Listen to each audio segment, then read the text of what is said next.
Hai guys, siapa nih di antara kalian yang gemar banget mengkonsumsi air minum dalam kemasan?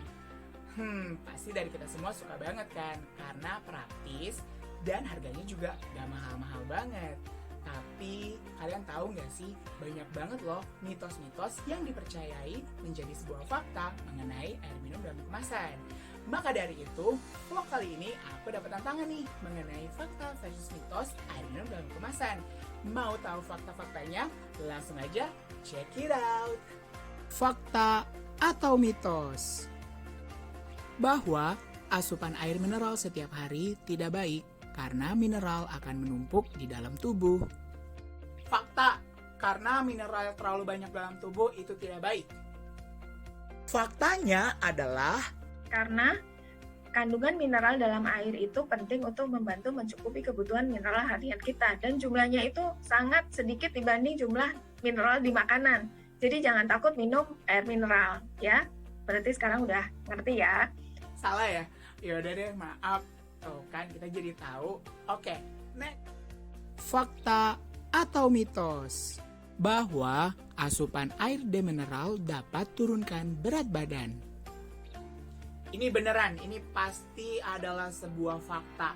Karena kalau orang rajin minum pasti dia bikin kurus. Semua lemak-lemak luntur tuh pasti.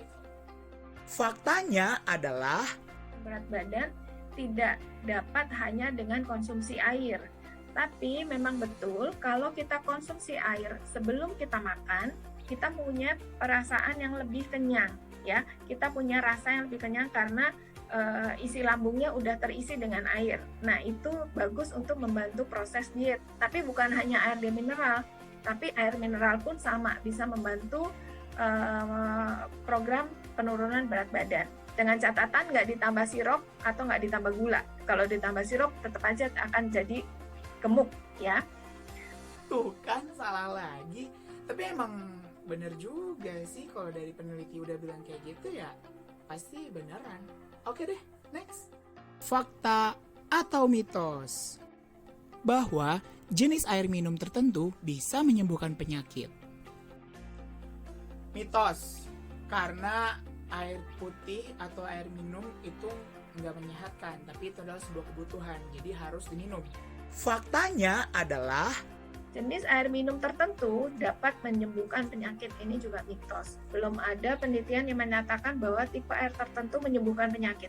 Tapi air ini berfungsi untuk membantu proses metabolisme tubuh kita sehingga membantu proses penyembuhan.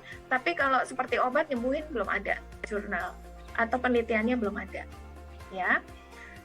Yes, bener kan? Oke, next. Fakta atau mitos bahwa air beroksigen dapat tingkatkan performa fisik. Itu adalah sebuah fakta. Ini yakin banget sih. Kenapa? Karena kan seluruh organ tubuh itu butuh oksigen. Jadi kalau ada oksigen ya performa tubuh kalau ada ya makin bagus. Kayak gitu sih. Faktanya adalah saya mau olahraga nih, jadi saya mau minum air oksigen nih supaya tubuh saya dapat oksigen yang banyak supaya kuat nih, gitu. Nah, ternyata itu mitos. Karena faktanya itu oksigen itu nggak bisa didapat dari makanan atau minuman. Oksigen itu didapat ya dari hidung kita nih menghirup, ya. Jadi kalau teman-teman buka air oksigen ya udah air oksigennya akan hilang, nggak bisa diserap ke dalam tubuh kita karena udah hilang. Jadi satu-satunya organ yang bisa menangkap oksigen itu adalah dari hidung sampai ke paru-paru, bukan dari makanan. Makanan itu akan di lambung ya. Nah, teman-teman sekarang udah tahu ya mitos dan faktanya. Hah? Tapi masuk logika juga sih, karena ya oksigen cuma bisa masuk lewat kalau nggak hidung ya mulut. Baru tahu banget sih. Oke deh, next. Fakta atau mitos bahwa air minum pH tinggi dapat meningkatkan pH tubuh.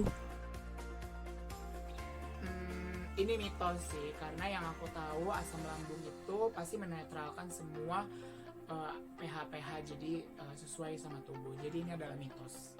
Faktanya adalah ini juga mitos, karena sebetulnya minum air pH tinggi itu pH-nya nanti akan dinetralisir di lambung. lambung itu kan sangat asam ya, 2-3 pH-nya. Terus kita minum air alkalin ya, pH-nya 9. Nanti di dalam lambung tetap ngikutin pH-nya lambung dulu sebelum akan dikeluarkan dari lambung menuju usus halus itu menjadi pH netral. Makanan kita atau minuman kita menjadi netral di usus halus. Jadi kalau minum air pH tinggi nggak ngaruh apa-apa ke badan kita ya, sebetulnya seperti itu. Yeah, bener kan kalau itu pasti mitos. Tapi pasti banyak juga sih orang-orang yang ya mikirnya itu adalah sebuah fakta. Jadi semoga ini menambah pengetahuan ya. Next, fakta atau mitos bahwa asupan air demineral atau RO setiap hari membantu menyehatkan organ tubuh. Fakta, karena air RO itu baik banget buat kesehatan, apalagi buat kayak peredaran darah mungkin. Faktanya adalah asupan air demineral atau RO setiap hari membantu menyehatkan organ tubuh. Ternyata faktanya dari WHO nih, itu nggak disarankan kalau kita minum air demineral jangka panjang karena bisa meningkatkan risiko kesehatan jantung dan pembuluh darah. Emang iya ya, kan baru tahu banget. Kan biasanya orang-orang tuh pada isi air RO tuh, katanya tuh baik buat kesehatan. Tapi kalau udah tahu kayak gini, ya OTW ganti deh ke air mineral. Oke deh, next. Oke, dan ini yang terakhir nih, mengenai fakta versus mitos air minum dalam kemasan. Fakta atau mitos bahwa air mineral dalam kemasan tidak boleh direbus lagi. Ini fakta. Kalau misalkan direbus lagi nanti kandungan mineralnya hilang dong. Faktanya adalah Mineral dalam kemasan tidak boleh direbus lagi. Ini juga mitos, boleh. Jadi air mineral itu ini ya seperti minum dalam kemasan boleh langsung diminum karena steril. Kemudian artinya bersih ya. Kemudian direbus lagi untuk bikin teh, bikin kopi, boleh, monggo. Karena mineralnya juga nggak akan hilang oleh pemanasan. Ya. oh gitu. Oke deh, oke. Nah, buat kamu nih yang lagi nonton video ini, coba tulis di kolom komentar ya, ada berapa banyak fakta versus mitos yang bisa kamu jawab. Karena sekarang ini banyak banget loh orang-orang yang mengatakan bahwa ini adalah sebuah fakta, padahal itu adalah berita hoax, apalagi mengenai air minum dalam kemasan. Nah, buat mencari tahu faktanya, kamu bisa mengakses website IHWG. Nah, kita denger yuk apa kata pakar mengenai IHWG. Kalau misalnya pengen tahu lebih jauh, teman-teman bisa mengunjungi website dari IHWG nih, ihwg.org.id. Ini banyak sekali informasi artikel, infografik, kemudian ada jurnal-jurnal penelitian di sini. Monggo dikunjungi supaya pengetahuan kita tentang air minum itu menjadi lebih baik. IHWG ini adalah Indonesian Hydration Working Group, terdiri dari dokter ahli gizi, dokter penyakit dalam, dokter penyakit ilmu kesehatan anak, dokter penyakit kebidanan dan kandungan, dan dokter kesehatan masyarakat. Jadi ekspertisnya sangat beragam. Jadi monggo kalau mau tahu informasi lebih lanjut bisa mengunjungi IHWG.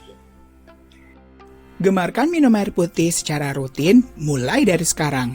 Karena ini langkahku untuk wujudkan lingkungan dan hidup yang lebih sehat.